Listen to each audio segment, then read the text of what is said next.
Ditreskrimum Polda Sumut mengungkap pemalsuan dokumen kendaraan bermotor antar provinsi. Puluhan mobil disita Polda Sumut.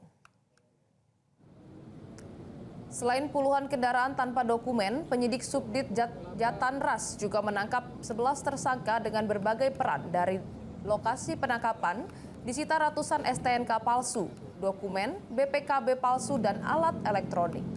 Menurut Kapolda Sumut, Irjen Pol Wisnu Hermawan, kasus ini berasal dari penyidikan yang dilakukan tim bebas Ditreskrimum Polda Sumut yang mendapat informasi adanya kegiatan produksi dokumen palsu berupa BPKB, STNK, dan SKBP di Jalan Jamin Ginting KM 141, Gang Purba, Kelurahan Sidomulyo, Kecamatan Medan, Tuntungan, Kota Medan.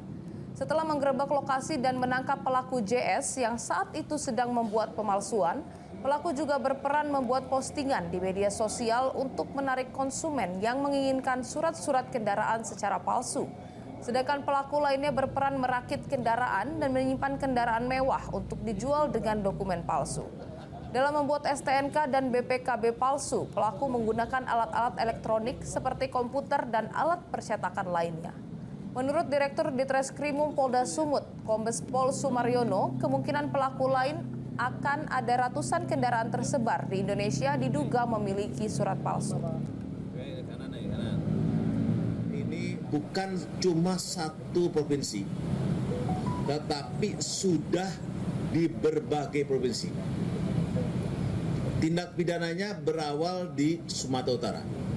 Jadi pemalsuannya di Sumatera Utara, namun mobil-mobil ini berada di luar Sumatera Utara.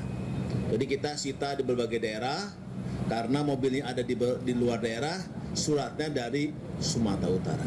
Dan kemungkinan masih banyak yang lain akan kita telusuri lagi, karena dari yang bersangkutan ini kurang lebih sebanyak 600 sampai 700 dokumen telah tersebar ke seluruh Indonesia. Jelajahi cara baru mendapatkan informasi. Download Metro TV Extend sekarang.